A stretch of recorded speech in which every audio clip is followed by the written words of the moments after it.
Hello, thank you for tuning into my review of Eternal Sunshine of the Spotless Mind. It is a sci-fi romance film directed by Michael Gondry, released in 2004, and it stars Jim Carrey and Kate Winslet. I will critique the film for elements of post-production, including editing, special effects, soundtrack, and sound effects. I will critique the movie through the generic approach. The generic approach is when you compare a movie to other movies of the same genre. In other words, it treats the movie as a representative of the said genre. Eternal Sunshine of the Spotless Mind is a sci-fi romance that explores what happens when a couple doesn't want to forget happy moments in their relationship after going through a breakup.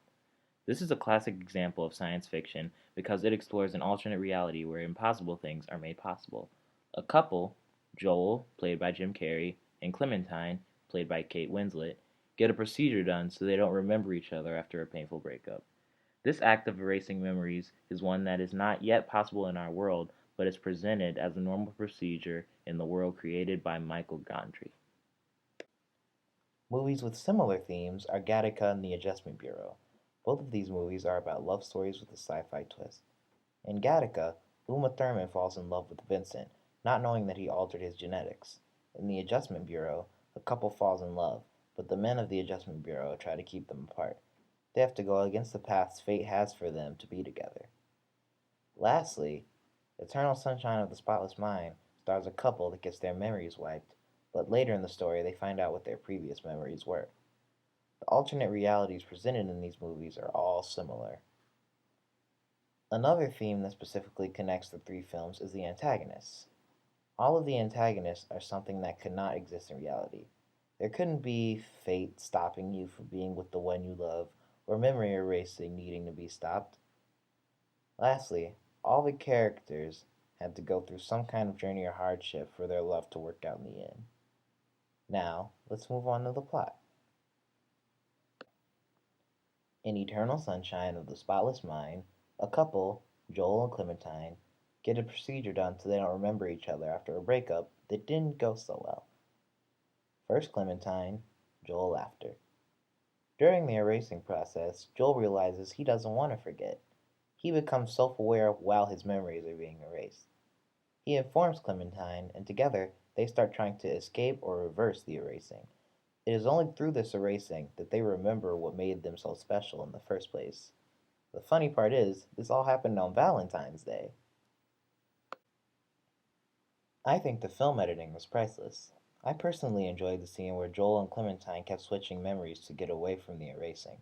There were multiple visual language film cuts, for example, when they switched from a memory in the woods to one of Joel's childhood memories.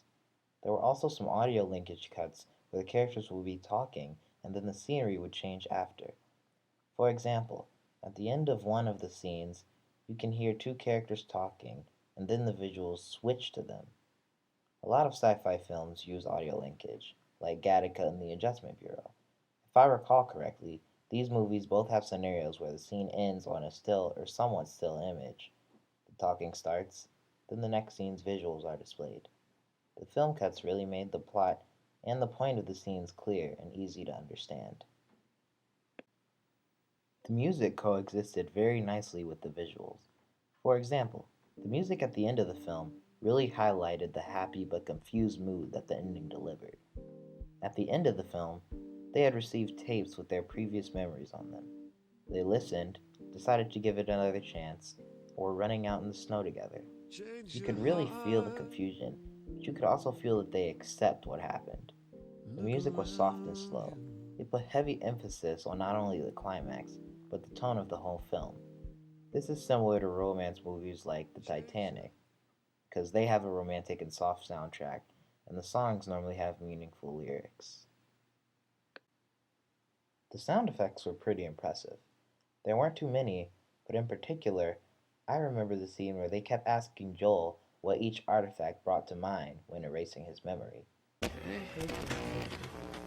Just focus on the memories. The machine made a pretty noticeable sound, along with some of the other things going on. It looks like one of those hair dryers that surround your entire head. It really contributes to the wonder that the sci-fi film brings to the table. It's pretty futuristic and top secret sounding, like devices in the Matrix. Another thing that really stood out in this movie was the CGI.